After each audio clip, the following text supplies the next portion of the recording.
That doesn't want to go very well. Capron, Here. Brecken, Here. Moore, Here. Scott, Here. Waters. My gosh, how many of these? There's 4 of them, Bob. Move we go into closed session, city council discuss purchase or sale of particular real estate where premature disclosure could be reasonably expected to increase the price the city would have to pay for that property or reduce the price the city would receive. Second. Brecken, Aye. Moore, Aye. Scott, All right, Waters. Oh, sorry. He's not here. Aye. Capron. where's he at? Move we go into closed session, city council discuss strategy with council about matters where litigation is imminent because public disclosure would be likely to prejudice or disadvantage the position of the city in that litigation. Second. Moore, Aye. Waters, Scott, All right. Capron, Aye. Brecken. Aye. Make a motion, we go into closed session, the city council to discuss strategy with council about matters that are presently in litigation because public disclosure would be likely to prejudice or disadvantage the position of the city in that litigation. Second. Scott, Aye. Waters. Aye. Capron, Aye. Brecken, Aye. Moore. Aye. Aye. Aye. Aye. What is this thing? What do I have to do?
Here. Reckon, Aye.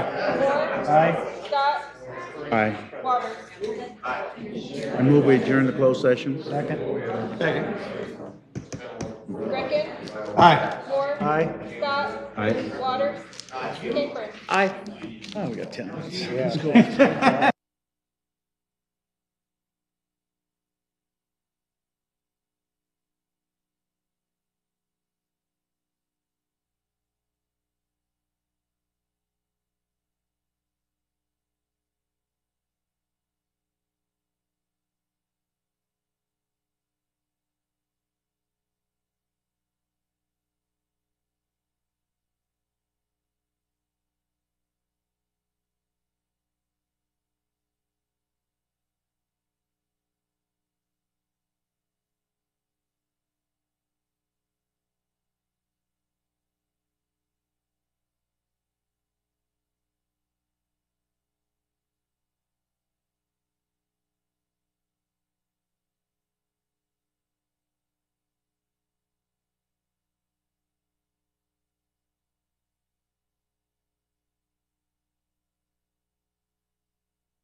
Here. Greckin, Here. Moore, Here. Scott, Here. Water. Here. Could we stand for a moment of silent prayer followed by the Pledge of Allegiance, please?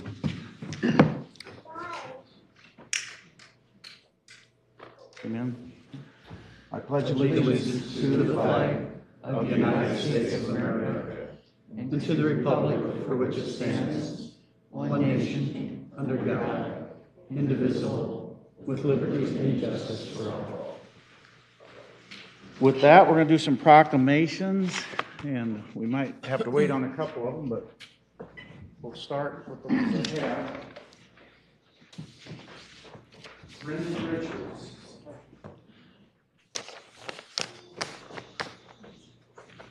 How are you guys today? Good, how are you? We have a proclamation that reads, for over 50 years, community health centers have provided high-quality, affordable, comprehensive, primary and preventive health care in our nation's underserved communities, delivering value to and having a significant impact on Americans' healthcare system. Whereas as the country's largest primary care network, health centers now serve as a healthcare home for 25 million Americans in over 10,000 delivery sites. Across the nation, 1 in every 13 people in the United States gets their care in a community health center. And every day, health centers are developing new approaches to integrating a wide range of services beyond primary care, including oral health, vision, behavioral health, pharmacy services to meet the needs and challenges of their community. And whereas the Siouxland Community Health Center is a critical economic engine helping to power the local economy by generating millions of dollars in combined economic impact and job creation. Health centers save the entire health system billions of dollars annually by managing chronic conditions and keeping patients out of costlier healthcare settings like hospital emergency rooms.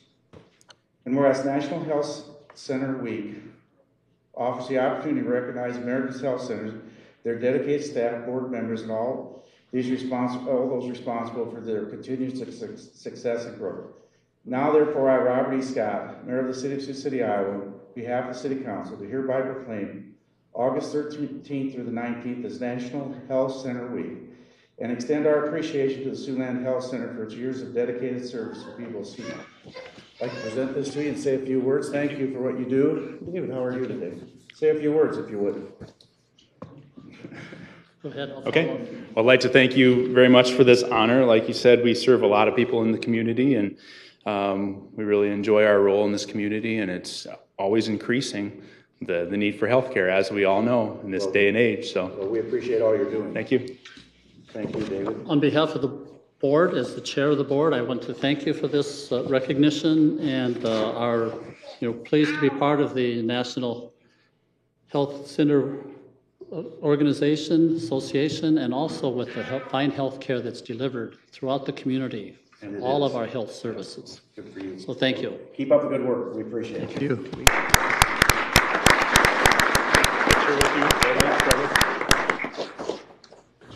Picture quick. Sure.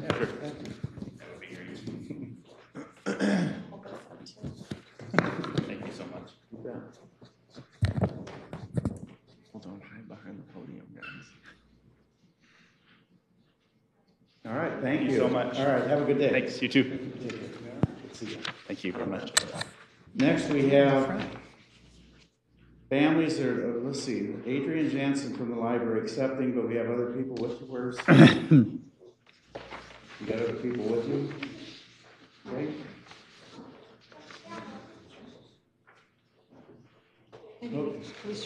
Whatever you want to do. We have a commendation that reads, whereas research shows that the most reliable predictor of school success is being read to during early childhood. And whereas children who hear at least 1,000 books before kindergarten have a wider vocabularies and are better prepared for kindergarten with the skills they need to succeed. And whereas the Sioux City Public Library is committed to helping every kindergarten student start school ready to learn to read.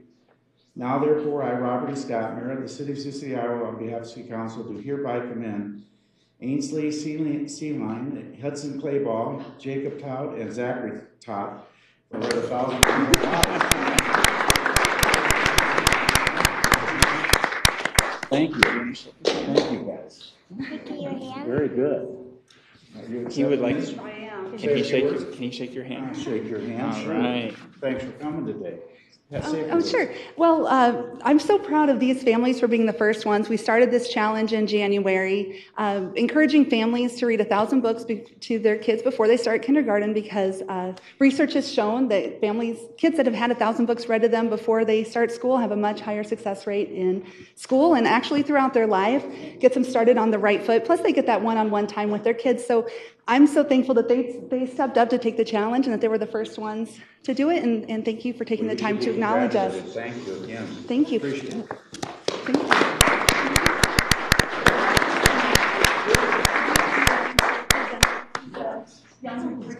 How's that, huh? How's this work today? Pretty good? Right. Huh? Say thank you. Good job. Thank you. Little ear there. Would it be possible for me to take their picture with you? Yes, come on up Come here. on up. Maybe do one, all of the groups? Okay. Get in here, Dawn.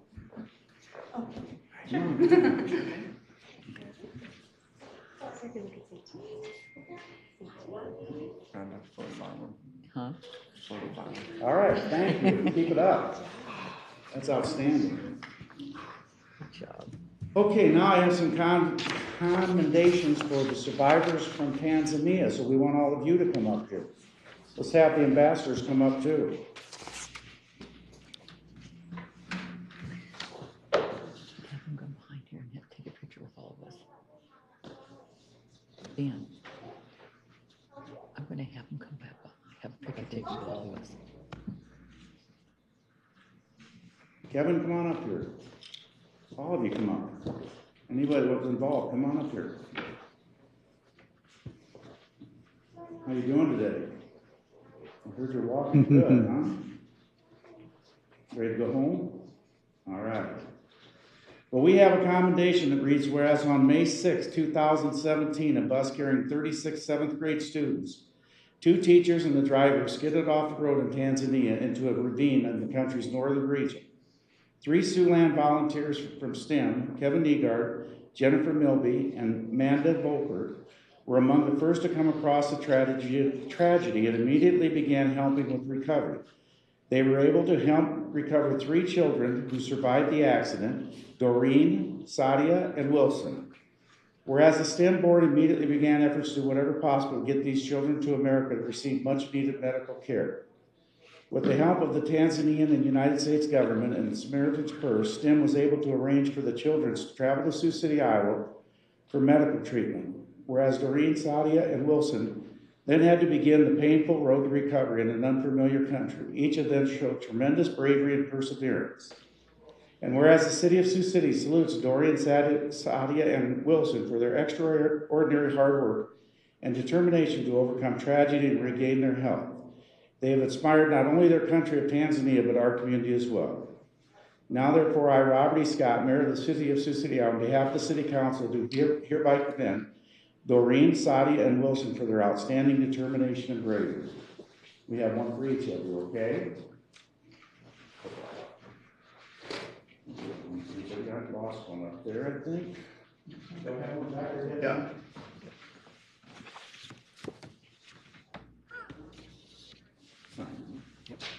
And I'll give this one so somebody won't have to carry it. Okay. And for those of you that don't know, this is the ambassador of the United States from Tanzania. We've got to meet a couple times, so we're glad to have him and their delegation in the council chambers today. So Excellent. wonderful. Bob, Welcome. Mayor, Anybody want to say a few words? Come on up here to the microphone. You get the mayor's attention. yeah, We will. yeah, we will. My name is Wilson Tarimo. I thanks Sioux City for taking care for me from my get accident until now. May God bless you all. Well, God bless you on your trip home, okay? Thank you. Have safe travels. Your Worship, the Mayor of Sioux City, Honorable City Council members,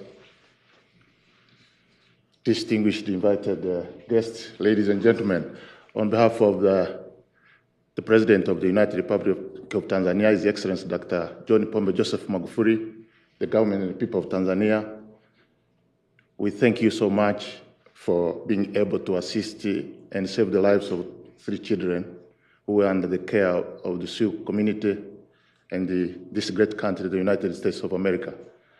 We pray for you forever for putting extra effort to save the lives of these wonderful children to be able to live their life and pursue their dreams. Thank you so much for your attention. God bless you, and thank you for this honor. God bless the United States of America. God bless the United Republic of Tanzania. Well, thank you for coming today. Thank you. Thank you. Bob?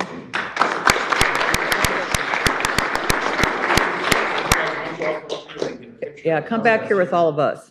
Well, no, yeah, well, wherever. Here, I'm gonna bring mine with me. no, come on back. Nice job.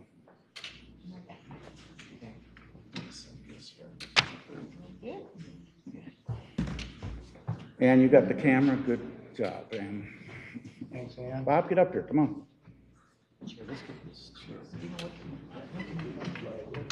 Yeah.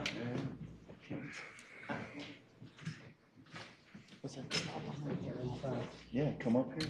Come on over here this side too, some of you. Side, You wanna come over this side? right over here. Yeah, let her stay there so she doesn't have to go so far. Stay right here next to me. I like her. Out that way. Very pretty. Okay. Move over a bit. Of course. That's a photo op right there.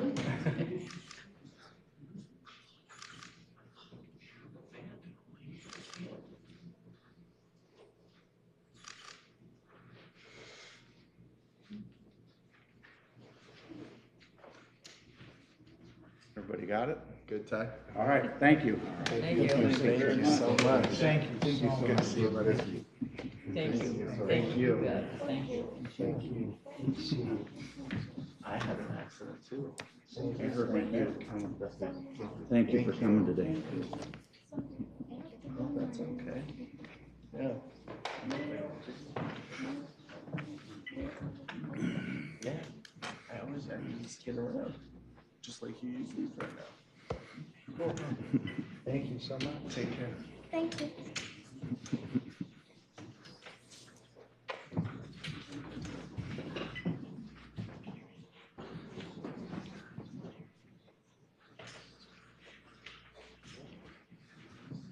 I'm sure the rest of the meeting won't be nearly as much fun, but we'll move forward anyway, so. Well, consent agenda today is items 2 through 12C. Consider them to have passed unless a council member asks for a vote. Please come forward as I read them if you want to speak on the item and state your name and address for the record. If you want to speak on something not on the agenda, come up under citizen concerns at the end, and again, state your name and address. I'll move the consent agenda. Second. 2 is reading of the city council minutes from August 7th, 2017. 3 is motion accepting the annual evaluation of the museum director. It was really a good review. Well, I mean, what can you say about Steve? I wish I would have had his teachers as easy as you guys are when it comes to grading. He's a good executive director. He is. Yeah, we have to agree. Yeah. We All do right. agree. And you all are history makers too. Thank you. Thank you. 4 is a resolution accepting a donation from the Parks and Recs Foundation for the Cone Park and Pearl Street Park projects. 5 is a resolution authorizing final payment to Grunman Hicks LLC for the Bridgeport West Sewer Improvements, Section C Lift Station Improvements Project. 6 are actions relating to grants. A is a resolution authorizing the Events Facility Department to submit a grant to the IEDA for Regional Sports Authority District. Bob, I want to say something about that. I think we've already submitted the grant, and we got the $50,000, so. Make sure that you guys know. But we haven't received it. How come we just, I mean, I know we're received and everything, how come it's taking so long to have us have to, why do we have to submit a Yeah, grant? sorry, that was behind, but yes, we have been given that opportunity if we choose to accept it, but we have not accepted it yet. So we're waiting for council to get this portion of it done and then also the submission and to sign off Okay, on the receipt. well, Erica, how many times has the city received the I grant? think there was only 1 year that we didn't get it, so we've received it every year that it's been in existence, and this is maybe the 8th year Eighth that year. we've received it. So it's a tremendous boost Yeah. to the economy and, more importantly, to people who are participating in sporting events. Right.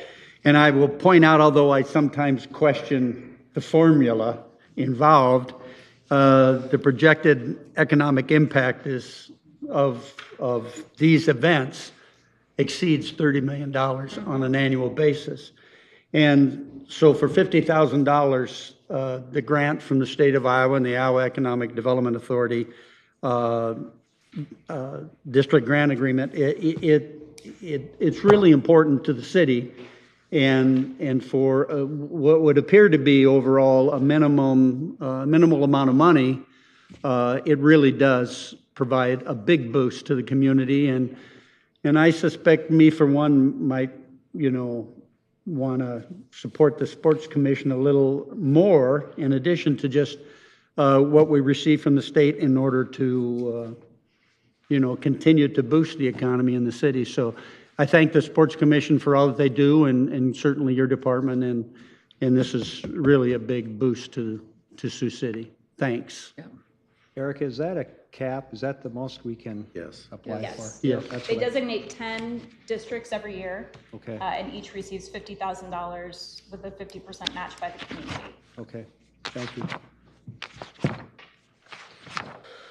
B is a resolution authorizing Parks and Rec to submit a grant application to the IDNR REAP grant for the Big Sioux River Highway 12 Trail Project.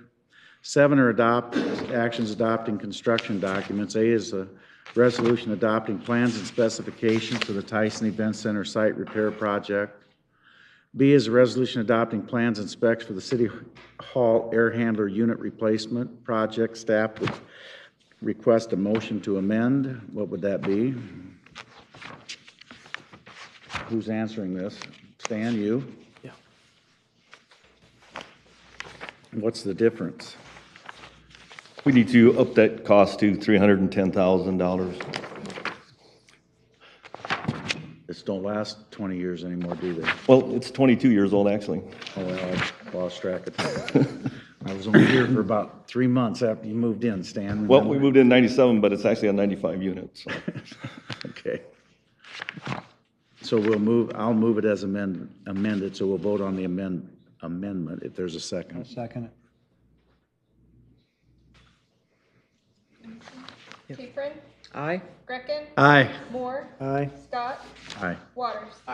Then the rest of it will be handled in the regular agenda, so. C is resolution adopting plans and specs for the Riverside Soccer Complex parking lot and bio-retention pond project. 8 is an actions relating to agreements and contract. A is a resolution approving a contract with KP Construction for the 2017 annual curb and gutter project. B is a resolution approving a contract to Subservco for the Turpac Water Main Relocation Project. I need to abstain on that.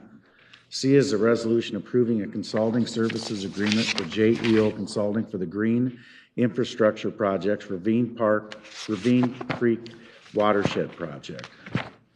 D is a resolution awarding a consulting services agreement to DGR Engineering for the Crook Park Splash Pad Project.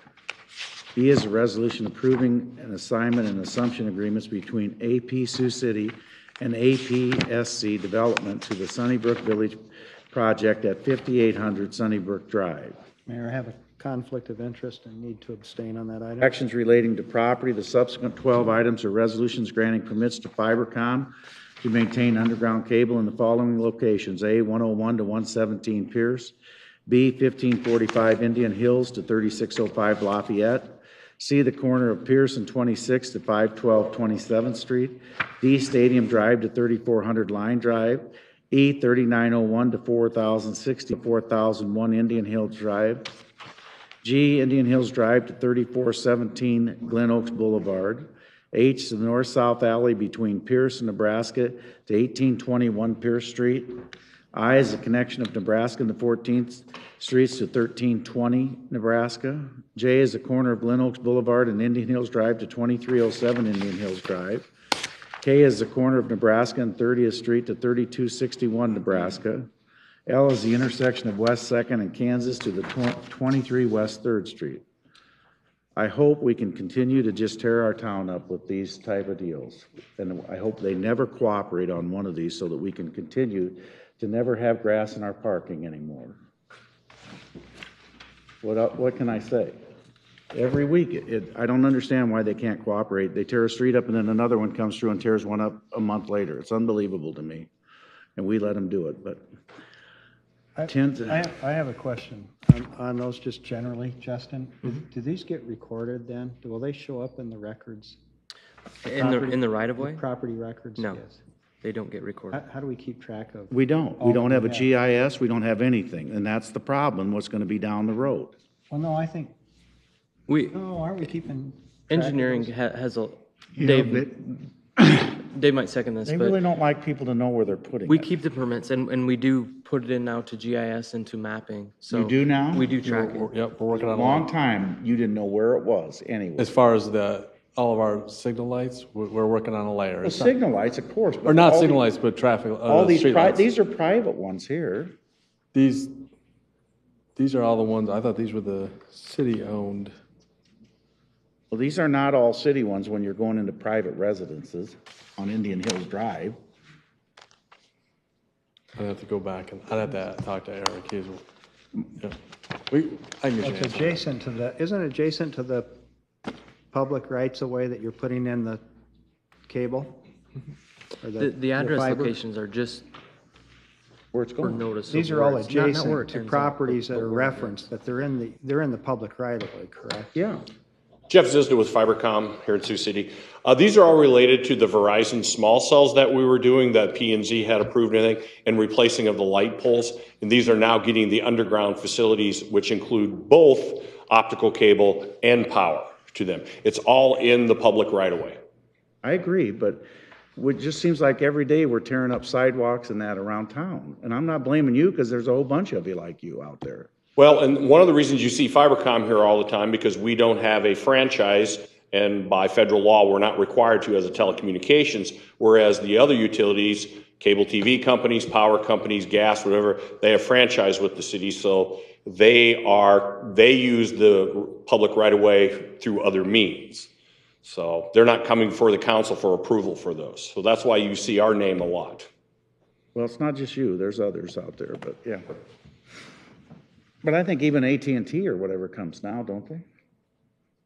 Yeah, they come with a permit now. Right. But these are kept on file then at Oh, City yeah. Hall? Correct. But there's no deed restriction because they're in the right of way. Okay. There's no place to record it, basically. Right.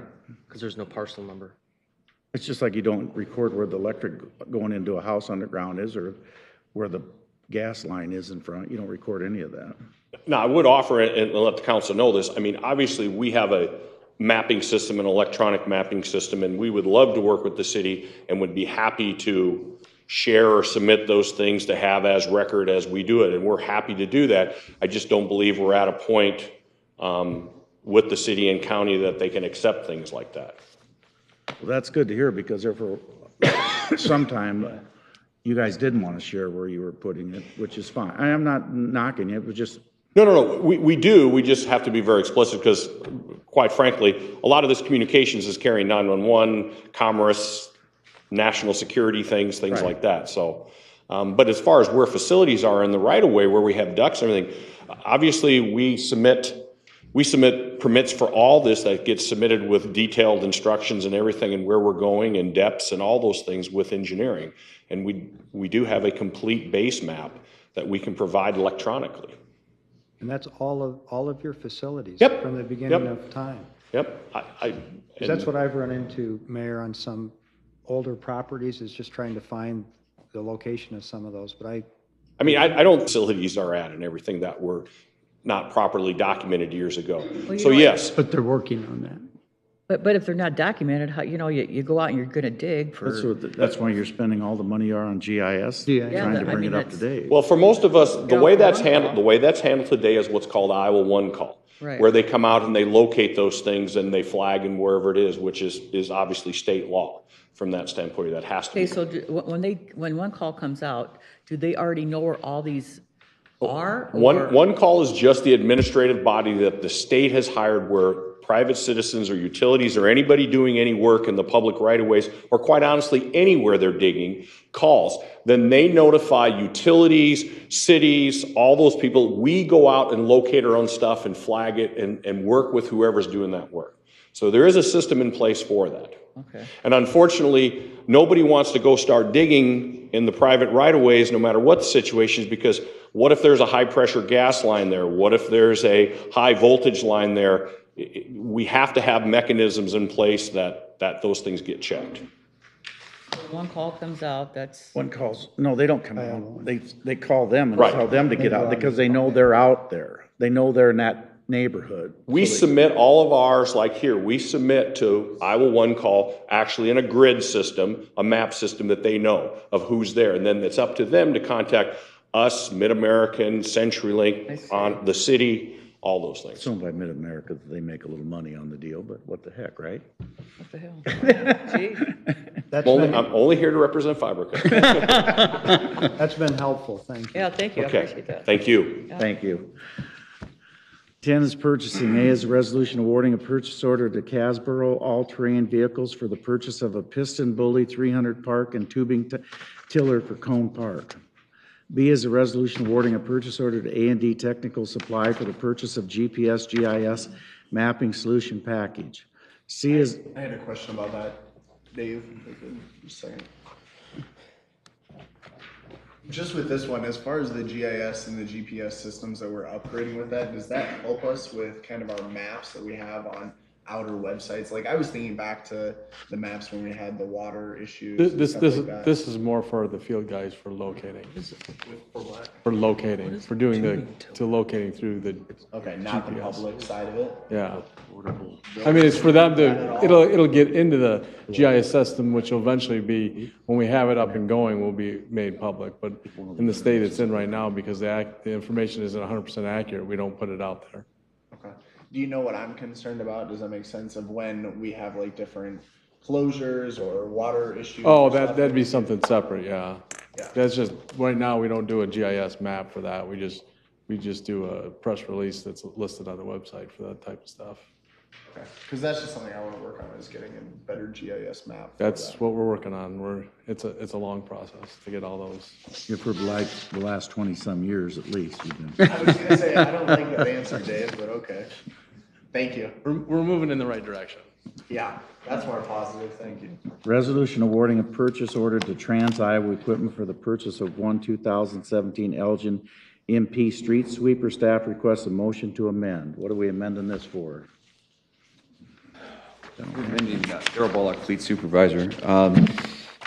We're amending this to add a second street sweeper at this time. Donna was able to find fundings to do this. We had already sent out a bid, and the trade-in was also on that part of that bid. And so to move forward and keep that pricing the way it is and take advantage of the trade-in value, we'd like to submit this as 2 units instead of 1. Is the trade-in value gonna be the same, or the trade-in? Trade-in value is different on each unit. It's listed on our sheet here. It's listed here.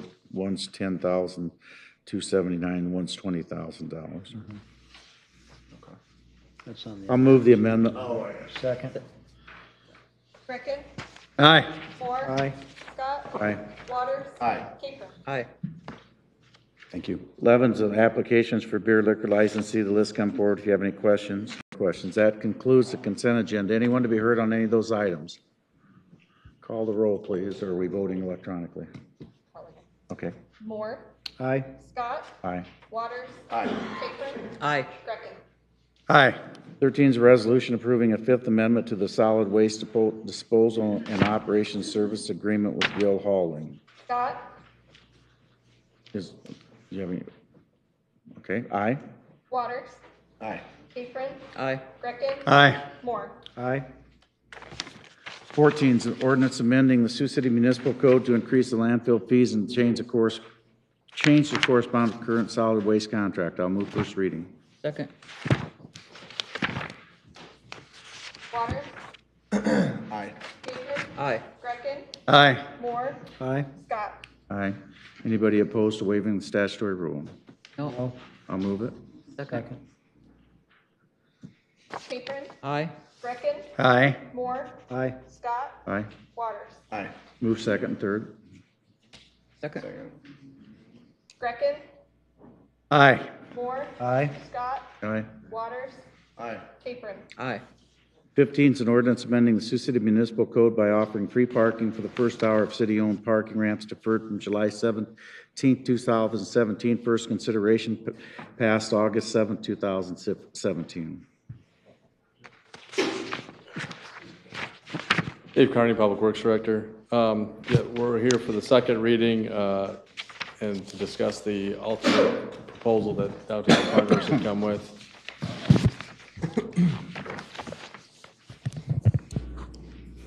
Yes, that's me.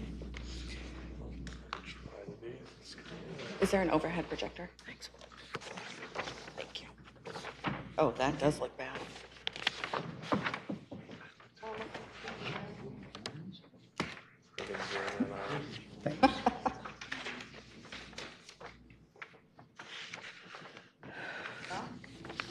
Guess we'll do what we can with what we've got. You should all have these handouts in front of you, so if you wouldn't mind bearing with me for a moment, I'd like to walk through just the points that from the last meeting. I do apologize for not being in attendance. I understood this was going to be deferred, but it wasn't, so we are on it, and we're trying to give you as much information as we have available. In June, we were approached to look at different parking options for an area after the hotel project was approved. And what we've done is basically put in an infographic. There is very much detail to each of these, so I'll go through them rather quickly, but if you do have questions, please let me know. The first is the first hour free, which we were approached with, that came to you in this ordinance. Basically, what I've done for each of these is to piece out what it's like now, what the environment's like now, what options we wanted to try, how to do that, what are the next steps, and then what it would cost. To help sort through, I know we have, the subsidy that we do with the ramps. We want to be able to eventually, they'll pay for themselves. But so helping through the cost is what we wanted to try and get through with each of these. So the first of which is what you've seen, the 1 hour free, the $19,528 would be an annual cost that we could depend on to get that done. And then there would be a one-time cost of $5,000, which is basically for any machinery that would need to be updated or any kind of electronics, any kind of technology. There'd be reprogramming and things like that. Reprogram the ramps. The second piece. 5 or 7? No, the reprogram the machines is like not between $3,000 and $4,000, and then on top of that, there'd be some changes to signage and things like that. Yeah. Yep, and I'll go through. You'd have to do that for the 6-month trial period? Yes. Correct. Yes, so you're still looking at that as a one-time cost for And the if at the end of 6 months you undid it, there's another $3,000 to $4,000 to reprogram Okay. them back to the way they were. But the 19,528 is an annual, so if we just try the 6 months, we're only talking half of that, right? Yeah, that's the estimated loss of revenue. For the 6 For month time frame 12 of the year. months. That, you're talking about a 12 That's month. for 12 months, Okay. that's annual. And that doesn't take into, that's approximately what, 26,000 parkers, By the end of the year? vehicles that park annually? If you take Oh. 26,000 times the Yes. 75 cents, Yes. it's about That's how many 20,000. transient parkers they have in a year Okay, approximately. and that doesn't take into account though if it would boost the number of parkers, the number of Correct. vehicles that park in the, I know, I hope None of spring's these- eternal for me. Oh, doesn't it? you are the most, I love positive. I'm a positive thinker. You think I, positive? Yeah. no, Well, when none it's of not, these, when it's funny not, up I here. want to know how we cover the subsidy, but we'll ask that when you're all done. I'm Yeah, going to we'll wait get- for we'll my get there. question. You know Thank what's funny is how I just up here, you could just feel the vibration. you kind of get that vibe, don't you? Yeah, the projections are not included on any of these. So it's about 26, right, Dave? These are About just looking at 26,000 vehicles. Yeah. Correct. Going through these. The Heritage Parking Ramp, to do both sides to Jackson and Jones Street, to have an entrance and an exit, would be a $31,000 one-time cost. If you were to just do the Jones Street side, So that's the side that faces 4th Street and faces the convention center so that you can have the entrance sign welcoming people to come into that ramp. That's the $8,000 cost. So I just want to make that clear as well. And I do think that would help. We agree. Yes. Yeah. But the only, like we talked about last week, the disadvantage of doing the Jones Street side and not doing the Jackson is then you got 3 entrances and only 1 exit. So Correct. At the end of the business day, when we have a substantial number of parkers leaving, they're all vying for that 1 exit That instead one of being exit. split between 2 exit points. Good point. That's why both costs are projected here. The reserved parking, this came from our group as well. And when I say our group, I do want to remind you that in July, after we were approached with this, we got together with city staff, ABM Parking, some property and business owners in the area of the proposed hotel development, and they are the ones that started these suggestions. So then it went to our board for approval with that letter that you received. So just wanted to kind of give you the history of where that came from. Reserved parking, if I need to explain this one, on the north side of the United Center building, there are 2 lanes of reserved parking, one of which is near 4th Street, the other which is near the building. This would be keeping the ones near the building and taking those right next to 4th Street and relocating them within the lot. That would not cost anything. That would just basically be removing those signs from that side and moving them to another area. The next step would be to work with the United Center on that and how we can best do that. But it is the perception, again, from Convention Center, 4th Street, you want to be able to see that public parking area. So you want that to feel like it's something that they can be approached in. Meter consistency. This speaks to the lane of 4th Street that is around the Convention Center and the Promenade. This is one of the only areas in downtown that does not consistently have meters. We do know that meters are needed in that area if we're going to scream consistency in this whole thing. That is something that you cannot avoid talking about. This would require the theater drop-off areas, certain handicapped areas that need to maintain, and this does not include meters along 3rd. There are currently no meters along 3rd Street, and you're already restriping that north side near the theater, so that does not include any meters there. What I've done for cost here is at $300 a meter for 30 meters. That would be the $9,000 number you see there, but then the asterisk on you will receive revenue back from those meters, which should pay back to you. Dave, was that intentionally done over the years that? When the 4th Street Promenade was done, because there's no curbing and along it, it was done because the idea was that it would at times function as an open space that pedestrians would use, and they didn't want to clutter it with meters. That's the only reason why it was never metered. It wasn't done as a business development type issue. It was done because there was thoughts that there'd be a lot more events take place in the promenade area. And with the current promenade reconstruction, curbs are being rebuilt, so this allows us the opportunity to make that a little more user-friendly in that regard as well, because it is going to look like the other areas of downtown. On the south side will have. Yes. Oh, it is, On the south side, there'll be Where a they're currently curb. in construction. but not on the convention Not on the convention center center side, side. no. The next point is the free after 5. This is the point of contention, I think, from last week. The misunderstanding, I think, is a better word.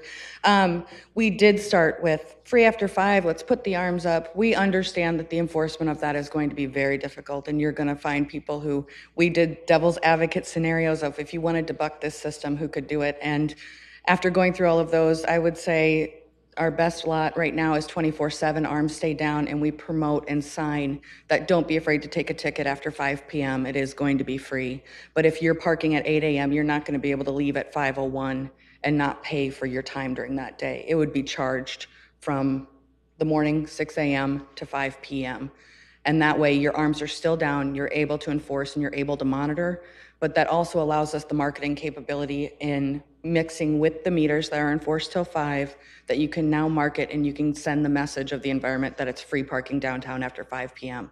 If you're working, leave your car in the ramp, go to dinner, go shopping, come back to your car, you're only paying till 5 o'clock. That was the cost that we went into the $5,000 annual. We used the same numbers that we used on the 1 hour free for parkers between 5 p.m. and 11 p.m. And then we started going through what that meant for tickets physically pulled, because your monthly parkers are not going to see the benefit in that because they're already receiving such a benefit. As a month, that's less than $2 a day. If you paid by hour to park in the ramp from 8 to 5, you're paying far more than $2 a day. So being on contract does still limit you to, you have a great opportunity there to save the money.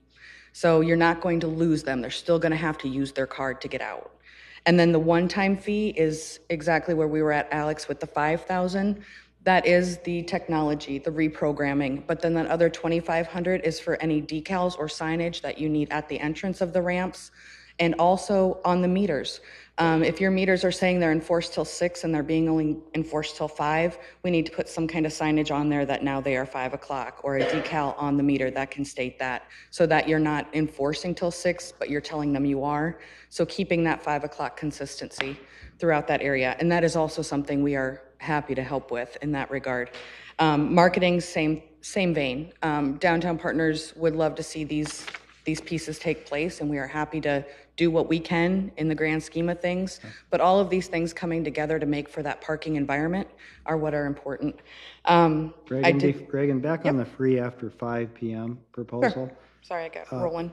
And if I read the memos right, and correct me, Dave, if I'm wrong on this, but isn't this where the cost was estimated at 200,000 if the arms were up? Yeah, that was assuming arms up, because the last meeting I had gone to, they were very much that the only way it would work is if arms were up, that people weren't going to utilize them if the arms were down. So that's why we estimated that we would have a loss of monthly parkers, because, and I know some would say it's cheating the system. I don't think it's cheating the system.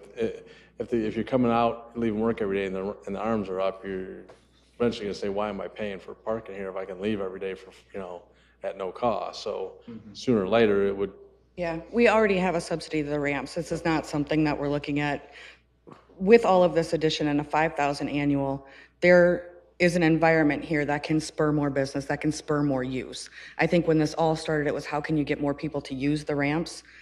Cutting through the costs, I don't know if the 1 hour free is going to be a cost savings at that point. There's so much more for the overlying environment of it all after we started going through some of these pieces, that these fixes together to market one consistent parking environment, I think it's very important for downtown. And Reagan and I talked before the meeting, and one thing that was brought to my attention this morning, or actually late Friday, and I talked to you, Alex, about it, is the fact that we would probably have to have, right now, ABM staff is not there from 11 p.m. till like 5 a.m. There would end up having to be someone have to be available, because there are times when the arms malfunction and there needs to be someone there to go and fix them and get them so they're working. Because it's amazing how many of those arms get snapped off or broken off, or people just are impatient and jack with them, and we wouldn't want to have that happen on a regular basis, because it's about $500 every time one of them gets broke for us. I want to make sure I understand that though, Dave, because at 11 o'clock, wouldn't the arms still be? Right now, at 11 p.m., the arms go up. Wouldn't they still go up at 11, even after? This we're talking that they would just stay down 24/7. Well, could we raise them at 11? I think it's an option. Another thing is emergency phone calls. I don't know if that's something, since there is one location where everything is generated from, if that's something with an emergency number at 2, 3 in the morning, if someone gets stuck, there's the ability for PD or someone to go in there in an emergency situation and get that taken care of. I don't know. We haven't talked through staff. We've basically it was just something that kind of came up late Friday. And Dave, are you comfortable though, just overall with this number? Because this is a huge variance from 200,000. Well, yeah, because it doesn't. The major part of that was 5,000. The major part of that was all the loss of the revenue and the loss of the monthly parkers was the major part. I think 130 some odd thousand was the monthly parkers that were, which we were taking worst case scenario, that every monthly parker was going to say, "I'm not paying." Right. Okay. So Reagan and I went over these numbers on Friday as far as what she's proposing as numbers. I think they're in the ballpark. I think the cost, the 5,000 annual loss of revenue under that free after 5 is kind of a complete guess, because we just took the number of tickets and times it by 1 hour, assuming that they were all 1 hour tickets. And then we took 3 hours and then met in the middle. Yeah. Okay. It's just kind of, you're just taking a stab at it. I think you might 4 o'clock their car and didn't leave till 11 o'clock. Now we would. Right now, we would lose that person, but now we would collect 75 cents from that person. And that was based on, because you can see how the tickets taken and the tickets received aren't the same. So we might catch a few extra people that took tickets that now would have to pay for the hour or two that they were down there, so. Okay, well, okay, so here's my thoughts. I think we're putting the cart before the horse, because in order to get revenue down there, you got to have people down there. And that's kind of my holdback here. So if we start taking away money and we're not going to have any revenue coming in, how are we going to make up to, how are we going to take care of the ramps? Well, and it needs to be made clear that the general fund already subsidizes parking. So any additional subsidy is a cost on top of that to the And we're general hoping public. these things combined will make for a better environment to hopefully at some point offset this subsidy. We understand don't? that it is, What it's if a they cost. don't? Then guys like me that furnish parking for my customers downtown have to pay for it.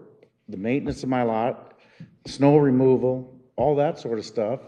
Then I get to pay a tax bill to subsidize the downtown parkers. That doesn't sit well with me.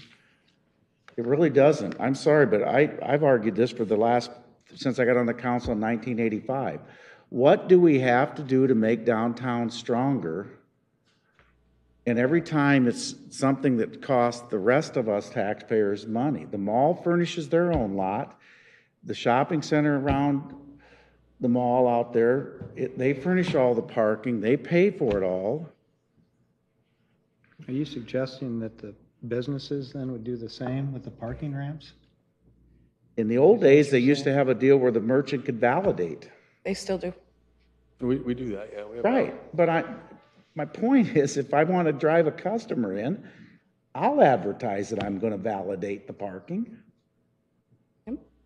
But that's my problem, is if this fails, then it falls back on everybody else, and I'm not too happy about that. Well, Mayor, you'd go back, though, to what we were doing, and here's where I'm coming from. I'm trying to find something that's user-friendly and that we will use the parking ramps. I mean, right now, we're not using them to the extent where we are. I didn't realize we're subsidizing it to the tune that we are from the general fund, Dave, so I'm glad you pointed that out.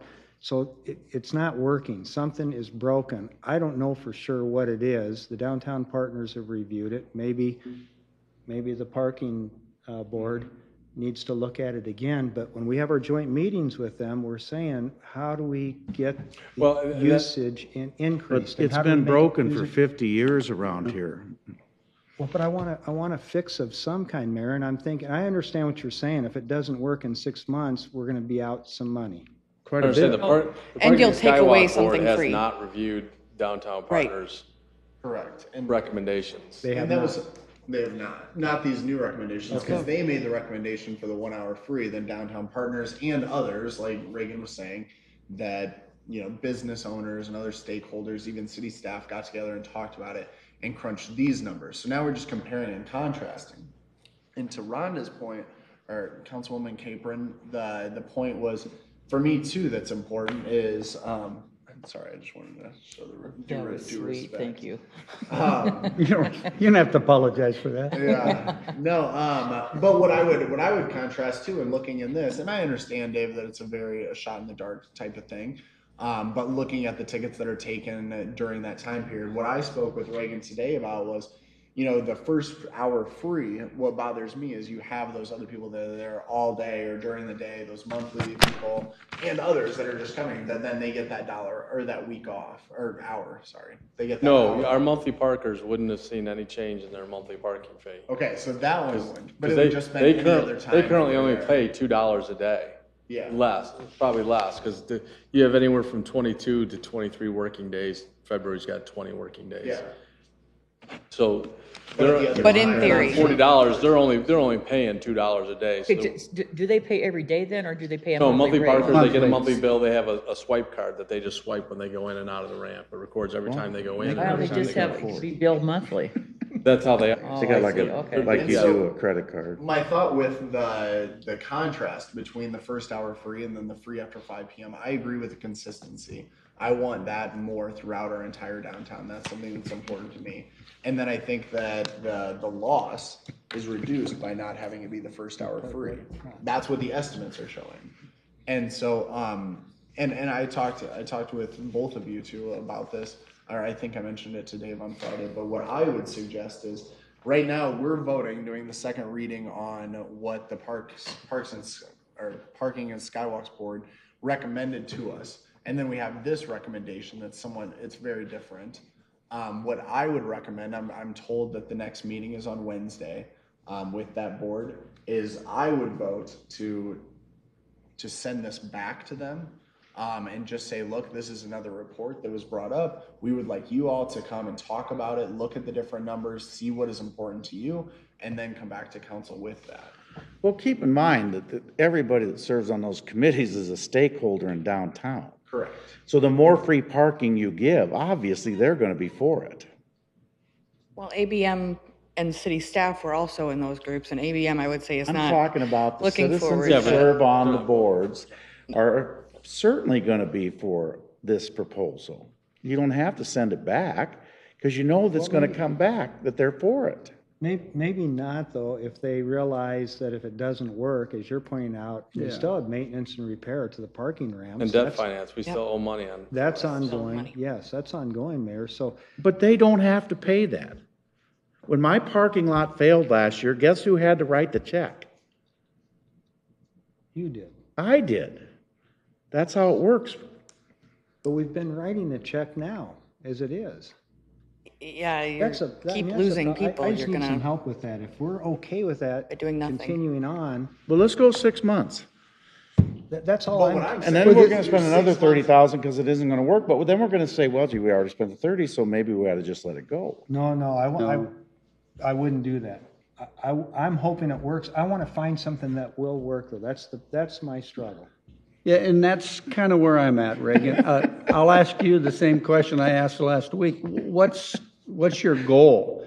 I think from the RCA I read last week, it was to get the transient parkers at meters into the ramp so you free up more meters in hopes that more people will find it easier to park downtown, go in and do their business, probably less than an hour, and back out again and free up those spaces. But Well, here's the deal. the big problem was, before I forget, the big problem was I understood that there were employees who take up a lot of these spaces. Right. You And want it so like are 3 we meters. addressing that issue with members The of way you address Downtown that is Partners? double the rate. Pardon me? The only way you do that is double the rate. Yeah. But I just want to know, how do you determine it'll be a success?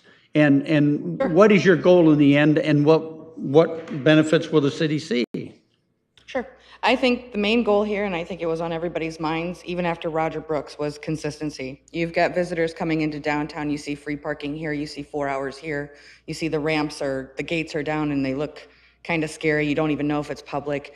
All of these things together make for the downtown environment. We don't have this issue anywhere else in the city. We don't have all the meters, we don't have the ramps. This is downtown. And now you're expecting businesses to come in, make sure that they're opening their business in downtown. What makes it approachable for them is making a consistent message for visitors, for businesses. There are plenty of other things we need to work on, and I understand that parking always comes I'm around. going to work on sign for the last 4 years around here. That isn't done yet. Yep, we're working on wayfinding, that's another thing. Exactly, wayfinding. Easy fix, and we haven't got that done yet, Reagan. That's my problem. Well, I Easy had to fix. take- An easy fix is way signs. That's the easiest thing you can do to make downtown more friendly for I people agree. to find it. And And we're gonna 4 do it. years later, it's still not done. And it's because we're doing this committee and that committee. Guess what? It doesn't take a committee to get way signs around here, but that's my frustration is So Reagan, if you don't do do the get basics people, into that study. And that was one of the first things he said to get done was way signings. And it hasn't been done, we just took it over. We are putting out the RFP for wayfinding design. We're gonna help with that CIP process and we're gonna get it out. That leaves us a little more leniency than maybe on the city side of things to get the design. we free up more parking spaces downtown after 6 months of this experiment or test. What will downtown look like It'll be a lot in easier. terms of parking? Sure, it'll be that convenient to market. The wayfinding, because we are going through design, we need to be able to say there's blue peas on the ramps. You need to see where public parking is. We have no public parking signage in downtown. I'm talking lots and ramps. So when we're going through the wayfinding design, one of the things that we're gonna have to do is look block by block. Where does that blue P arrow go? Is it going left? Is it going straight? And once they go that way, there better be a blue P or something telling them that this is it. With that comes the consistency, is where this came to. I know I keep saying that word, but all the things that we started spelling out in here all lend itself to being consistent and making it far less confusing for not only public, but for visitors when someone comes into downtown. Is it going to generate business? Well, if there's more people, businesses want to be there. You are cart before the horse, but you could go that way in any of the discussions that we're having. But here's the deal, I agree with you, but the businesses that we have downtown right now don't stay open until the businesses, they close at 5 or at 6. And then you have bars and restaurants and that type of business down there. And this totally supports the fact that we're trying to push the stay open after 5. We've got a storefront 101. We've got some different things with events that we're working on, some different things with just marketing and making their storefronts more appealing. Are they going to stay open till after 5? And how Yeah, late? are they? You know, that's the thing. And you know, if you get them all on board, that's great. But if you only have 1 or 2 businesses that are peppered throughout the 4th Street, you know, throughout, you know, Pearl Street, it's not gonna work. Well, and I think that's what Reagan's saying is we want to attract more of those businesses and make it enticing to do that, to stay open at that time. The thing that always bothers me, to Reagan's point of consistency, is when we're not like charging them after 5:15. It says until 6 on the meter, and then when I'm, you know, having a drink or supper somewhere and I see these people from out of town coming there and trying to feed the meter and it's 5:45. And I'm saying, no, you don't have to worry about that. Or don't even park a block away, half a block away, and there's no meter at all. That's what I think is really important, is the consistency side of it. And I'm saying, I understand, I don't want to committee things to death either, but I want to send it back to Parks and Skywalk and just say, now that you have this information and you have what your recommendation was that we need to vote on, what would you take all of that and give us your best advice, like give us your best recommendation? And have you talked to the businesses that close at 5 or 6? I mean, have you put that out to them, see what they have to say? See if they're interested even? Well, some of these service businesses, I think one that was even quoted in the Journal with Adventure Staffing, of course, they're only open till 5. They have no services after 5 p.m. That is going to make a difference to them with 1 hour. Well, that's not free. all true either, but if you, in the general consensus of things, and like I said, this started in that area because it is the most inconsistent in that area, and it will bleed through downtown. But in that area, those businesses and those property owners were involved. So they were the ones helping form these recommendations. It just didn't come from our minds. yeah, so it's kind of one of these deals, you know? It always is. Yeah, As the person that deals with the parking enforcement every day and who has an office in the parking ramp, parking is not a hot commodity downtown right now. We have, like the mayor said, an overabundance. I don't think you're going to bring someone downtown to park for 75 cents for free. I think we need to get more stuff downtown and parking to become more of a hot commodity. I don't think it's realistic at this point in time that for those businesses that are open past 5 or 6 o'clock at night to expect those people to park in the parking ramp and walk. When there's plenty of on-street parking or lots available, I don't think it's going to make that big of a difference. It'll only work when you have. and that should be where, You know, I mean, if you're gonna go to eat on 4th Street, has anybody had a problem finding a parking stall on a Tuesday night? no. I mean, it's not a problem. And the other side too, Bob, is, I may get hit up for this, but why not take advantage of the concerts that we have? Because those people that come from out of town for these concerts, they expect to pay. I mean, instead of saying, no, go ahead, you're free, it's all free, and then you have a good time afterwards downtown, or go to the Hard Rock, or, you know, spend your money, but who's paying for it? And I agree, at those venues, parking at a premium should be charged, and it is at the Tyson Center. You've got the $5 parking, you've got all of that. Absolutely. But getting back, I mean. No, free is not free. We all have to remember that. And there's no such thing as free parking. There's no such thing as free. Somebody's gonna pay for it.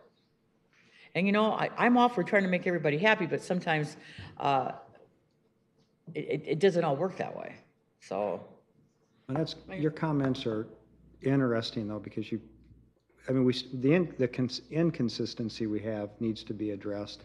Parking signs need to be addressed. So we could be doing all of that, but I'd still like to have your board take a look at this proposal to see what fits. I mean, to do nothing to me isn't a solution. And I don't want to spend money. I don't Well, you want have to throw money have merchants that are committed to opening exactly. at night. Monday through Friday. Monday through Friday, and Friday, retail Saturday. doesn't work that way anymore, and it's gonna work less in the future because of Amazon. They're I'm sorry, but Main Street's gonna suffer because of that. Listen, I would love to have people walking downtown every night. I would love to see that. But unfortunately, it's difficult to do, especially when you go to 4th Street on a Monday night and you have a very difficult time finding some places open to eat. The Robert Brooks report addressed that. I went down Monday to get something to eat. It's not easy to find a place to eat down there on a Monday. I agree. So Yeah, businesses want foot traffic wants businesses. sometimes you have to do things to help yourself a little bit too. Sure. I understand. I think Downtown Partners, though, you've come up with some really good recommendations, I think, that do need to be reviewed and looked at. I hope it works, otherwise you're buying The dinner. thing is, when we say I hope it works or I hope it does this, I agree with you that, and I think I talked with everyone that I talked to, that it's like, look, I'm not saying that, oh, I can't ever find a spot downtown, or you charge me more, I'm just gonna go to a ramp where it's free after 5 or something like that. I'm not saying that. I'm saying that I just want consistency for people that are coming out of town to know how much you charge, when is it free, where can I park, with the signage, with the different price. Like, I understand that the 75 cents, I'm not trying to drive them off of 4th Street and go to the ramps. That's not what I'm saying. I'm just saying for the future, I think that we need to have that. We need to work on that Exactly, you do have to have consistency, and we don't. I agree with that. So that's what I'm saying. I'm literally not saying, oh my gosh, we have so many people that want to park downtown. We have to make the ramps more accessible so people are using them in abundance. I hope that's the case someday. I think this council is doing a lot of work to entice people to come downtown and to grow their business downtown. I really believe that. But I also think that I just want, when people come from out of town, I want them to be able to find where they're going or know what the options are and know how much it's going to cost and what they have to pay. Well, I hope it works, because Mr. Moore bet me a dinner at Soho's, and I think I'll be collecting in 6 months. But No, you can go there on Monday. Yeah, no Monday. going on Monday. Don't go to, yeah. So anyway, I would make a motion to send it back to the committee, hopefully to get on the agenda for Wednesday's meeting to talk about what the best options are, and then present their final recommendations the following Monday, next Monday. It is on the agenda because a lot of the Parking and Skywalk Board, the first they saw of it was a couple weeks ago, so. Yeah, Okay. exactly. Good. So I think that's important for them all to have a conversation and build consensus and then come to us with their recommendations. And I think this free after 5, I mean, your loss of revenue is a lot lower than the $20,000 a year. I'm trying to think of that as well. I don't want people's message to be, oh, if you want it free after 5, it's, oh, you don't care about taking care of the ramps. Because I do. I don't want to have that subsidy, but I think that this is a more cost-effective option as well. Well said. So what's your motion? So I move that we send, I suppose we can still, they're going to talk about it in their meeting on Wednesday, and then come back with the different recommendations. We can accept the ones for the third reading, this one, or we can accept the ones that they present. I don't know, I've only been doing this like 7 months, so someone tell me what I should do. Yeah, I mean, I'd recommend you could pass the second reading, do not pass the third, and then any amendments to that would take effect on the third reading. If we Like nix it, yeah. nix it and go through the whole thing over again, probably. I Let's think. just defer it then. You're in charge. Sure. I thought it was last week. I thought it was gonna get. Why don't we just defer? Or you could just defer it. Yeah. Well, you can give second reading, or you can just It sounds like. start over, whatever works. Whatever would be easiest for me, and my standpoint. Either way is fine I with would want us. it, whatever is easiest to bring what their final recommendation is and get the ball rolling with that, so it's not like, oh, well, 3 weeks down the road, we're still doing this. Either way is fine. What I'd recommend you do then is defer it today, because that'll allow for at least two full readings of any amendment. Okay, Okay, great. Thank you. So I would move to defer item number 15, Until, or agenda item 15, until the 21st of August. I'll second that. If you amend, you kind of have two readings on the amendment? Greckin, Aye. Moore, Aye. Scott, Are you doing third reading? No. Waters, Aye. Capron. Oh, but is that true? Yeah. Oh, I didn't know that. No. 16 is a resolution appropriating an annual $25,000 contribution for 3 years to One Sioux Land, and Alex, you wanted to, Correct. I don't know if Erica wants to come and speak to the program at all, but I know I was wanting to defer this item. I think that we want to do further fundraising and make sure we have other stakeholders and investors. I really believe in the One Sioux Land program. I've looked into it a little bit and spoke with Erica quite extensively about that. I believe in the program, but I think we want to make sure that other donors are on board and see where they're at before we move forward with our endorsement as well.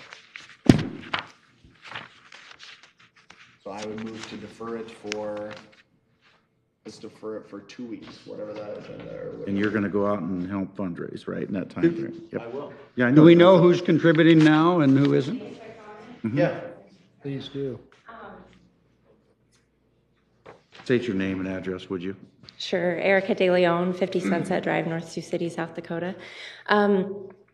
The challenge has been that everybody's waiting for the city of Sioux City and Seaboard Triumph to take the lead. So when we've talked with other community members and leaders, it's really been what's the city contributing and what is Seaboard contributing. And so it's, and everybody's waiting for everybody else to contribute to see if the levels are similar, but that's the feedback that we're getting. And primarily, I think because the city of Sioux City is the biggest community in the area that's supporting this, and also because Seaboard is the new employer. And obviously a lot of their new employees are expected to come from elsewhere, so they're seeing, other people are seeing that this is an issue that the city and Seaboard should be addressing first before they do. So that's kind of where we're stuck with it, but.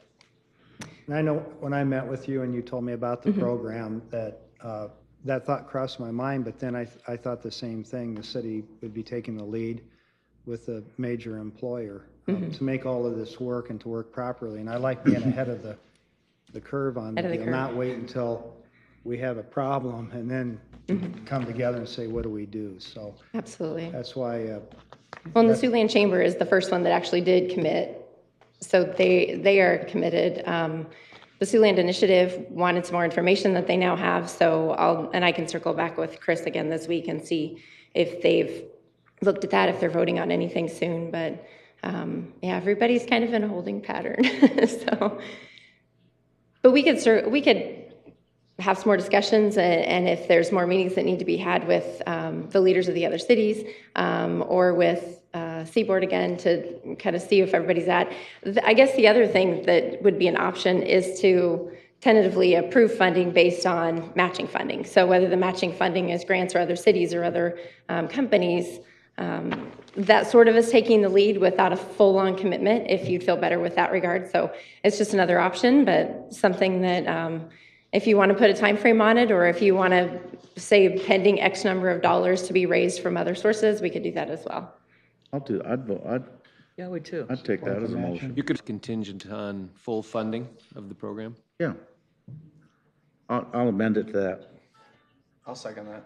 Do you want to call full funding the initial proposal that we gave you, or do you want to put matching? Okay. Okay. For 3 years then, is that what we're looking, or what? It was 75. And I'm okay with it as well. However, I do think it's extremely important that the city to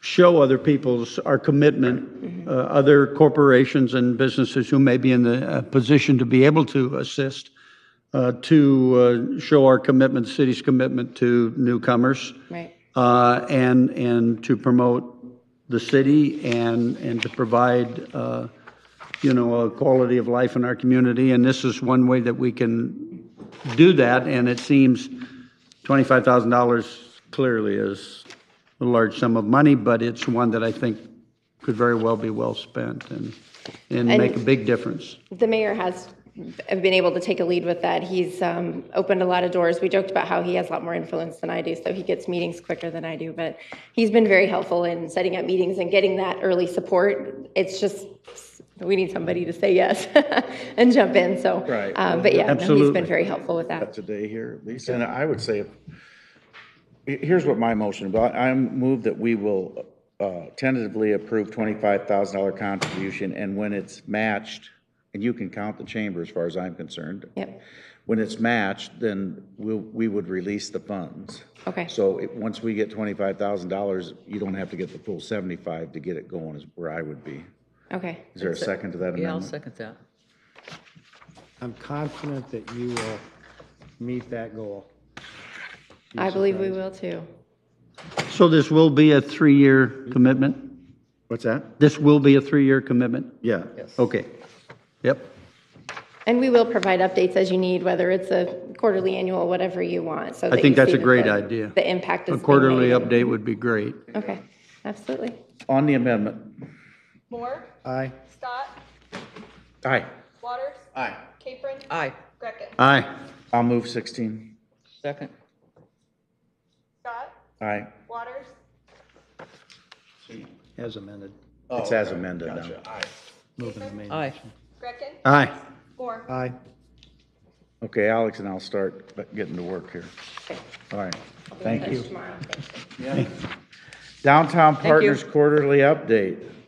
It's always how great everything's going in downtown. Who's doing it? That was continued. That's wrong, that's right, deferred. I'll tell you next week. Yeah, tell me. Good. Citizen concerns. Any citizens to be heard? I'm Catherine Meyer, 1411 Douglas Street. I also own a property at 1400 Douglas Street. I came here today and asking for some type of help from the city council. At my property at 1400, everybody may be aware, I'm backed up to a property 1409 14th Street, a light brown apartment building, and there's a problem with people convening there. And it has become the party place for particular Native Americans to congregate. It starts early morning and it goes all night. You'll find out when you leave here today, there's been another stabbing there. And when I say another, we've had an attempted murder. We've had multiple stabbings. 2 people beat within the last 3 weeks to an inch of their life and hauled up in ambulances. Today I had the 2 young men with me playing in a tree and not more than 60 feet from us, and I'm trying to have a yard sale is a stabbing. This person who was particularly stabbed, a gentleman, has been arrested in that area at least 3 times in the last 2 months. The house that I'm talking about, 1409, is out of control. There's nobody there at the apartment building to manage it. There are 2 apartments, I believe, that are occupied on the top floor. The bottom floor has no windows. I've gone to Daryl about it before because there's a big hole in the roof. The windows, the people are crawling in and out of the windows. They sleep there. They hide there. Today, after the stabbing, a police officer, thank God, and thank God for the Sioux City Police, was driving by at the time of the stabbing. We were able to flag him, and he came through the alley. The lady was hiding in a little nook in the brown house, and she actually came after me with a knife. I'm tired of it. 9-year-old, 13-year-olds should not witness stabbings in their front yard. I called the police multiple times per month. Last week, I called the police on the same man sleeping on my porch drunk 3 times in 24 hours. And a number of these people, and I know this firsthand because a friend of mine came just yesterday and was talking to me about this problem, how to resolve it. And she is from the Omaha Nation. She knew all of these people. The BIA is buying out property now from people who have inherited it. They're getting between $10,000 and $47,000. These people have been using this money, and I won't say all of them, excuse me. Some of these people are using that money just to party, and it would appear that behind my house is the party pad. And I am tired of my life being threatened. I don't like somebody coming after me with a knife. I don't like having children in my front yard witnessing this. We're Sioux City. This is a beautiful place. We need to do something. We need to do it today. Tomorrow, I do not want my life threatened. These two young men, particularly Sammy, the youngest, 9 years old, was walking to the come and go across the street from our house. And he was threatened his life. The lady said, I will kill you if you walk down this street. We're talking just a few feet from our front doors. They aren't our neighbors. This is historical Rose Hill that we're trying to rebuild. It's a beautiful neighborhood. I like my neighbors. I get along with my neighbors. I didn't one, but she sold that property. But, you know, these aren't our neighbors doing this. These are people coming into our neighborhood, and they're using us, they're abusing us, they're threatening us, and they're doing harm. And I just beg the city to talk to somebody about it or do something. You know, this house, it's out of control. These people don't live there. They're just being allowed to stay there, and the owner's doing nothing. We had a fire there this week. What's the address of that house? At 1409 Douglas. 1409 Douglas Street. I'll talk to the police department tomorrow. They're there every day. We had a fire there in the fire department because these people stole a grill from my neighbor. They had a barbecue on this property at 1409. Then they thought it would be fun to throw it in one of the big 50-gallon plastic garbage cans and feed the fire. So we had the fire department there. That house almost lit on fire. But we're dealing with this on an everyday basis. And, you know, as I'm doing my projects, I'm going to start my third house project on that street and in that area here shortly. I plan on bringing more children in. That was a neighborhood where children were built, you know, that grew up. And these children need to be safe. You know, it just breaks my heart that a child would witness a stabbing. Well, we're not going to solve it today, so Bob, you'll get with her in the police department? Yep. All right. I thank you. We'll get on it. Thank you.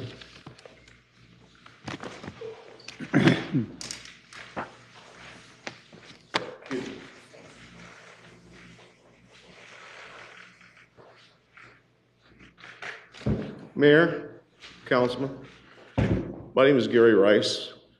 I live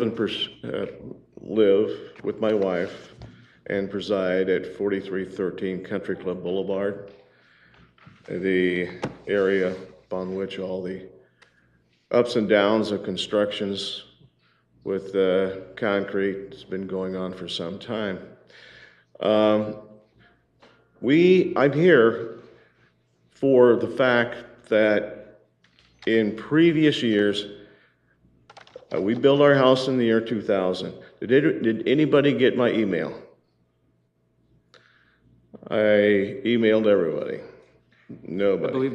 I believe Jessica Friday. forwarded it to you. Friday.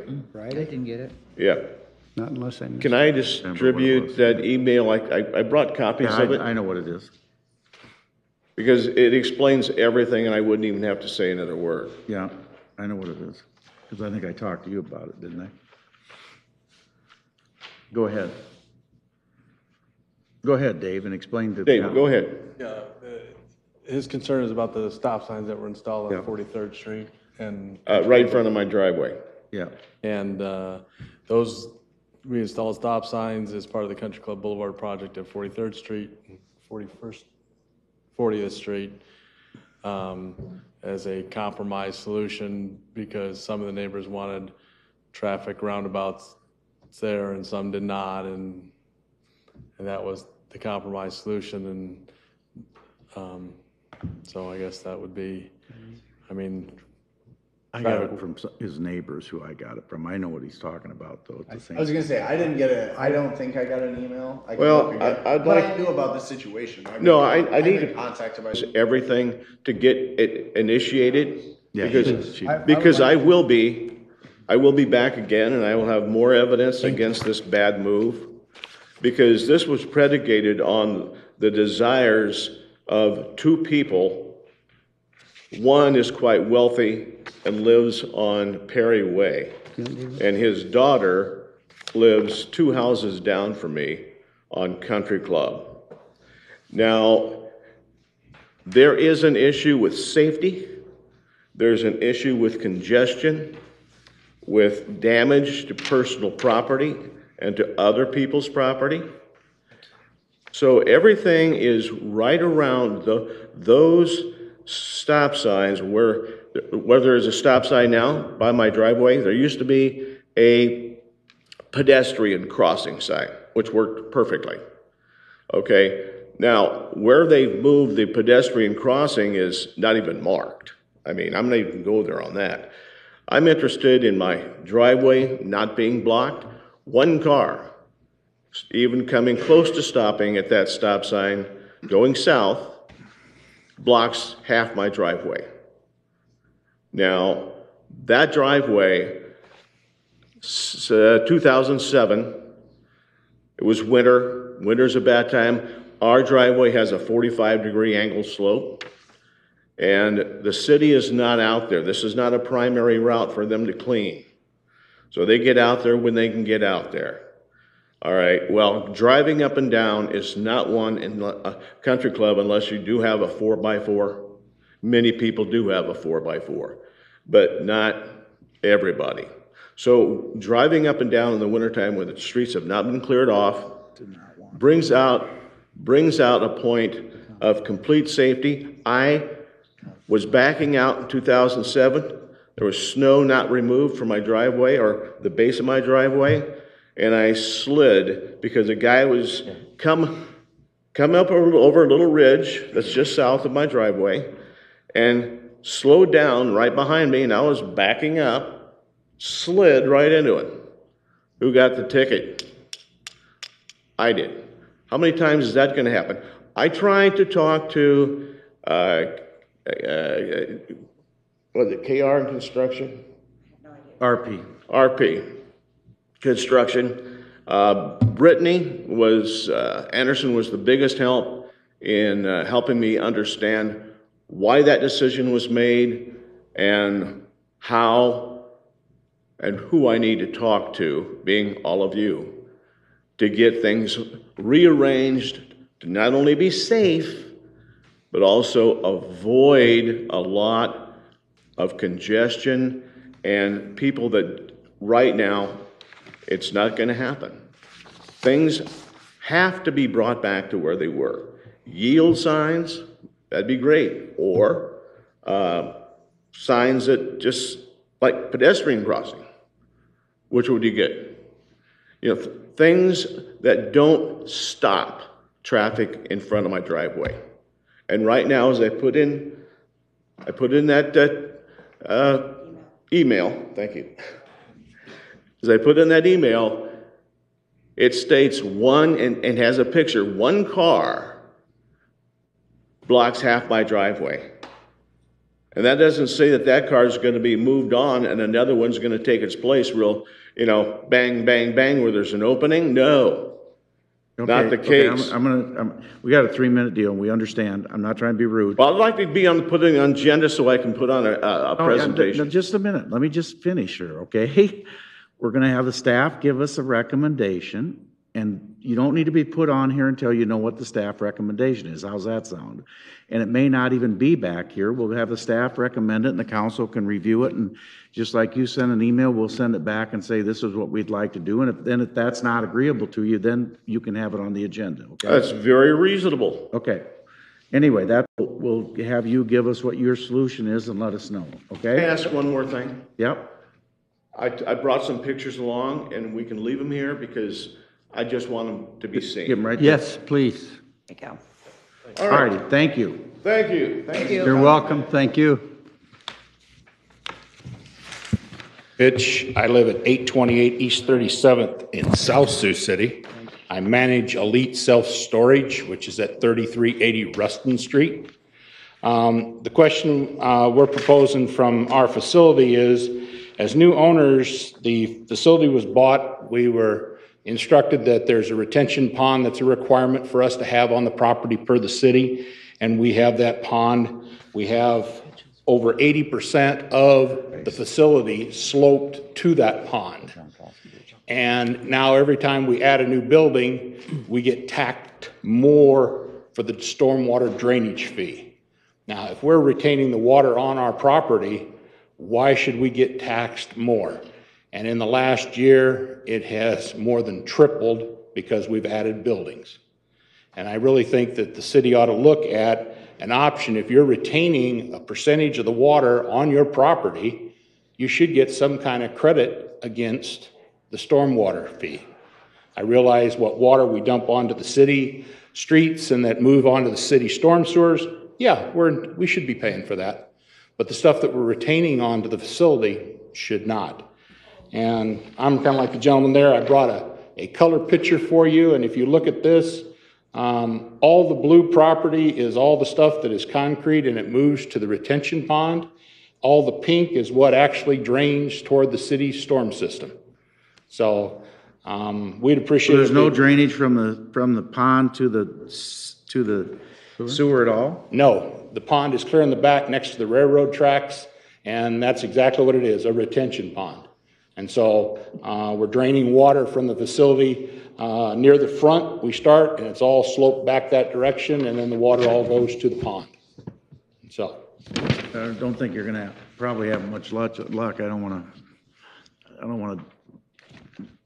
rain on your parade, but the way the stormwater works is it's based upon the concrete coverage and the square But why footage. should I have to pay for that concrete coverage if I'm not putting anything into the city's storm system? If I was, I got no problem with it. I understand. I'm just telling you it's gonna be a difficult sell, but we'll have, Carney, is that that's your site? We'll have them look into it, but. We'd appreciate it. Okay. I guess I'd look at it, a fair amount is a fair amount, but if you're retaining the water, we shouldn't have to pay to drain it. What happens if your pond runs over? It has yet to run over. Okay, well, And if it runs over, it actually floods the back part of our property. Okay. All right. Okay, thank you. Thanks. You bet. Thank you. I can do this. As many of you know, I hate public speaking, but I'm going to give it a try anyway. My name is David Grimacy. I'm of 2424 J Avenue. And the reason I'm speaking today is because I'm one of those kind of people that when I see an issue, I can't really change the world, but if I can make a little change in my little corner of it, I want to. And also, I want to hopefully lead by example. What happened in Charlottesville this weekend is actually affecting every city in the country. You can read it in your newspapers. Portland, Oregon. Something's going to be done at Texas A&M this weekend, et cetera, et cetera. And there are certain misconceptions. Now, the thing is that these misconceptions actually affect some of the families here. Because after the Civil War, you had families who, like my family, we had nice set of farm in Virginia, but you really can't farm on land that is basically a cemetery for graves, which are like 2 feet. And when it rains, the Civil War dead pop up. So you really can't do anything like that. So naturally, like they did, they basically threw the hands up in the air and moved west. So this is what I kind of want to say, and hopefully people who are watching this will listen to heed what I say and help out. My family, when the Civil War ended, Confederate was a member of the Klan. When we built those statues, we did it in honor of our fallen dead and our family members. And ever since the murders in Charleston, my family and numerous families, including families here in Sioux City, who knew about their heritages and are proud of what we did in our country, were affected because, we've been threatened. We were told that our bunch of really bad stuff. And a lot of people think that we're like this whole thing with the neo-Nazis and the skinheads and the Sons of the Confederacy are all intertwined and like are one, and we're not. My family were abolitionists, for the love of God. And before the Civil War, they were a part of a Presbyterian sect. And as a Presbyterians, they hated slavery. They were abolitionists.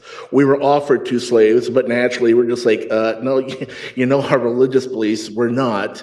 So we didn't accept it. And I guess, I know I got 3 minutes, and like I said, I'm not a public speaker, but I just want people to know that those statues that were built there were not built there to symbolize hate and to symbolize the Klan. We did not give the Klan permission to use the stars and bars for their own symbolism. We cannot copyright it. It's not like someone went up to Jefferson Davis and said, hey, you better copyright that stuff because God forbid someone's going to use it in the future. We did not do that. So while people watch the news, I want people to keep in mind that this has nothing to, if you want to hate someone, if you want to be angry at someone, be angry at the Klan, be angry at the neo-Nazis, but leave us alone. Don't think that, don't go running around thinking we got to take down all these statues because they're all symbolisms of the Klan, because they're not. Even at the end, if you watch The Civil War by Ken Burns, it says specifically at the end that after the Civil War, statues went up all over the country, including Iowa, that were statues memorizing the boys who went off to fight in the war. That's all it is. And this weekend in Charlottesville, one more thought. General Robert E. Lee would be horrified to think that these thugs would go there to try to stand up to stop Charlottesville from tearing down that statue. General Lee did not support this at all. Neither did General Lee, General Hood, General Beauregard, even General Jackson did not support this. So people who have relatives who fought on the Confederate side, tell people this stuff. Tell people that there's a whole other section of this. This is not just about the Black Lives Matter versus the Klan. There's also a little group who are trying to get their stuff out there to know that there's more to the Confederacy than that. These people one more point, and then I'll yield my time. Before the Civil War, as many of you know, people were not necessarily Americans. They were Virginians first. They didn't have cars. They couldn't travel all over the place. You know, to go from Sergeant Bluff to here or to here from anywhere else took a long time. So people just kind of stayed within their state. So, but only after the Civil War did we have this whole thing that we were one. The people, my relatives, when they fought in the Civil War, they fought because they were Virginians and they were defending their land. That's all. They despise this. So before it gets any worse, and I just wanted to let this know to the people that the people who fought in the Confederates were not all Klan members. They were just people defending their lands. And I just kind of, I'll yield my time, but I just hope that people kind of remember there's a whole other group out there that for some reason the media and other people really don't look at, except for the occasional newspaper clippings you see down in Florida and other places because there are still people whose fathers, believe it or not, fought in the Civil War. They're in their 80s and 90s now, but there's still people there, and they're trying to get out there and get their stories told. I can't do that with the local paper, so I figured I'd come out here, talk to the city council. Hopefully, the cameras see this, and hopefully people who see this will look at this and study up on this, as it does concern people, because like I said, after 1865, a lot of people moved in here. They couldn't use their lands, for the reasons that I mentioned. So I just wanted to, like I said, lead by example and hopefully get my message out there. So with that, I yield my time and thank you. Thank you. Thank you. Thank you. Anyone else be heard? Council concern. Nature Conservancy in Iowa. Council was invited along with the Environmental Advisory Committee Advisory Board to a tour the Broken Kettle grasslands that I'm a little bashful in saying I didn't know existed before we went last week. Started in 1992. It's currently running the Broken Kettle grasslands, which is about 11 and a half, 12 miles north on Highway 12, and it is 3,300 acres of the Les Hills that is beautiful. They started with, I think he said 26, 28 bison, maybe in 1992. Now there's a couple hundred bison roaming the hills there. It's a beautiful facility.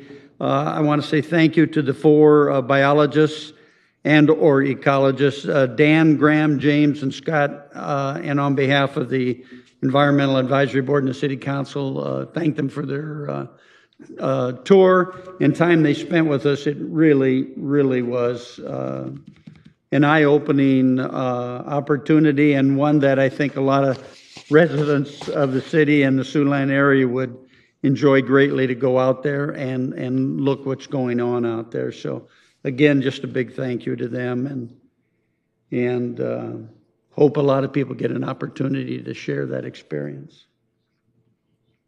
And I don't have anything else, I don't think. Well, ditto to that, because I went out there for the tour also, and it was beautiful. And I'm another one that really didn't realize that we had such a beautiful 3,300 acres of prairie grass and rolling hills and bison, and it was beautiful. So I thank them also for the tour. So, I'm good.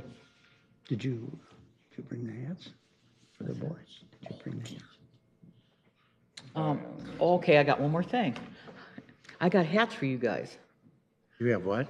Hats for you guys from the. Oh. They're in my truck. Yes. I got them though. Where are they at? They're in my truck. They're in my truck, Bob, and I got you a red one and I got you an orange one. I thought red would match your outfit. It would, and thank you. Orange, we can keep Good track of band you, Orange so is- there you go. It's a good Orange band is part of color. your high school colors, so. It is, yeah. Yeah. It's part of his party. Yeah, there you go, see? Anyway, I'll get it, Yeah. Mr. Waters. Thank you, Rhonda. you're welcome. I mean, I'll keep it short. I would just ditto the things about the Grasslands tour. It was an incredible experience. One that I think actually, I see the president of Sioux City Go is in the audience. I think he actually brought it to our attention a while back, and it was in our e-blast. And then we had a speaker, Graham actually was one of the speakers as well. So that's where I first heard of it. But the thought that there's 160 or however many bison out there on the hill, that if you haven't experienced it, make sure you go out there. I also say they also told us there are 110 acres of walkable grasslands and prairie that you can just go walk. There's no designated trail necessarily, but I for one, when people say there isn't places to go hike or anything like that, well, obviously they haven't driven out to Stone Park or to Broken Kettle. So I would encourage them to do so. The other thing that I would just bring to the attention, I talked with Dave Carden. Dave must have wanted to block my number after this week, because I feel like I talked about him a lot and called him a lot. But one thing I would just encourage council to think about and encourage to our contractors, and I am new to this, so I don't always catch everything, and I'm going to defer to a lot of staff a lot of times, but the amount of construction that's happening on Glen and South St. Aubin is very frustrating. And not only that, but then I also got a lot of concerns about the construction we're doing around schools. The one was East, what was it, East High or East Middle? I forget which one. That there was something going on there, and then also the Siouxland Christian about the lights there. So I want to make sure that we're really diligent to watch when these projects and what their timelines are, especially when they're close to schools. And then also the one you and I talked about Glen and South St. Aubin, and how frustrating that is to have them working on one intersection but closing nearly a mile of road on very, frequently used thoroughfares in our city. You know what I mean? And so it's really disrupting a lot. We've been trying to get through with Knife River, who is the contractor of both South St. Aubin and Glen, about the amount of closures. And they told me they were going to go out today and see if they could restrict it down. I said, there's no reason in the evenings when they're done working that they can't get these open. If there's open holes, get them barricaded, so down to just a partial lane closure, where we've got traffic going by the road closed barricades because they don't see any work going on, and that's going to perpetuate itself into other road projects. And sooner or later, someone's going to go buy a road closed barricade and be into a site where they shouldn't be driving. So no, I'm very much, I think Justin had about 4 emails on Friday to Knife River, and I emailed them this morning asking where they're at, because it was my understanding when I left here Friday that they were going to get it opened, if they weren't doing work, and all weekend it was still closed. And as far as the light goes, I know on the light out at Siouxland Christian, they're just waiting for delivery of the poles. So the bases are done, the electric's ready to go, they're just waiting on the poles to show up. I think the poles are there. Oh, are they? Who got the contract? That's KWS out of Cedar Rapids. Okay. That was just a concern of mine. I know I was talking to you a lot about those different things, but just wanted to voice that we need to be diligent and thinking about that, because I know that was frustrating both to staff and to constituents, people in the community as well, you know, people were reaching out. The last thing I was gonna ask for an update, and I was thinking about this family that came and spoke about up on 14th. Did you ever get a chance to meet with the one gentleman that came 2 weeks ago, I think? Yes. Let me give you a written report on that. Okay, that'd be great. You're talking Mike Welsh, right? Yeah, I believe so, the retired Air Colonel? Force. Yeah. 22nd, Nebraska. Yes. Yeah, 22nd. Yep, exactly. I'll get Kinda you, similar. I'll follow up with an email to you. Okay, thanks. That's all I got. I have nothing further, Mayor. I move we adjourn. Second. Have you had anything to do? Capron? Aye. Brecken? Aye. Moore? Aye. Scott? Yeah. Waters? Thank you very much. Hey.